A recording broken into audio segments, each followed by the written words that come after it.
নমস্কার বন্ধুরা, আমাকে ভিডিওটি পাঠিয়েছে কুমিল্লা জেলার জাবেদ ভাই। খাটো জাতের লতিরাজ বাড়ি একটা চাষ করে সে 100% সফল হয়েছে।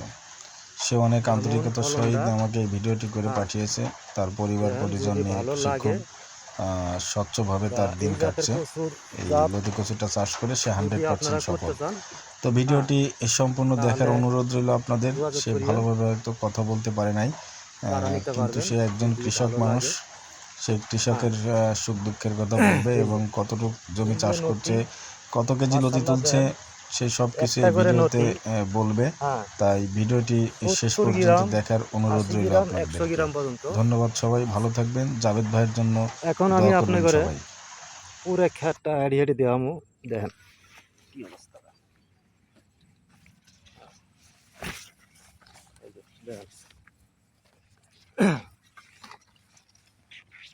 যদি ভালো লাগে আপনারা যোগাযোগ করিয়েন।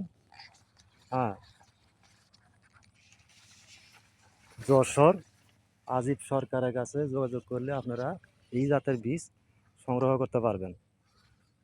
এই যে আমার লেবারে কাজ করতে আছে, যে নথি পাঠতেছে। সালামু আলাইকুম ভাই। ওয়ালাইকুম আসসালাম। ভালো আছেন? আলহামদুলিল্লাহ ভালো আছি। ভাই, এটা আপনারা কি কার নথি পাঠতেছেন? এই নথি পাঠতেছে জাওয়াদ ভাই। তাই? জি। আচ্ছা, এই জাবেদ ভাই এই নথিটা কই থেকে এই বীজটা সংগ্রহ করছিল? এটা বলে ওই আপনার যশোর ওই আজিব সরকার নামের একজনের কাছ থেকে সংগ্রহ করছে। আচ্ছা, তাতে কি বীজটা মোটামুটি ভালোই করছিল না? আলহামদুলিল্লাহ ভালোই তো। কতটুক জমি আবাদ করছিল? এই করছে তো মনে হয় আপনার 15-16 শতকের মতো। আপা কত কত কত শতক করছিল? 12 শতক। 12 শতক। তাতে এই নথিটা কয়দিন পরে পরে তোলেন?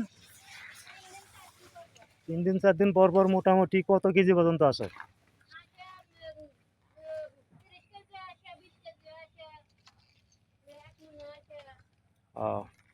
আচ্ছা, তাহলে কি সপ্তাহে কয় পাড়া দেন? 2টা না?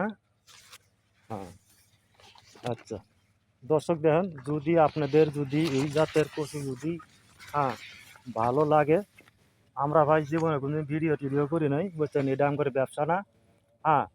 কারণ আমরা চাই না যে কৃষক একটা ফসল করিয়ে ঠকুক। কারণ ভাই আমরাও গরিব মানুষ, এই ফসলের উপর আঙ্গুর নির্ভরসা। কচুর কিন্তু বিভিন্ন ধরনের জাত আছে ভাই, অনেক জাত আছে, অনেক জাত করিয়ে কিন্তু কৃষকে মার খাওয়া যায়।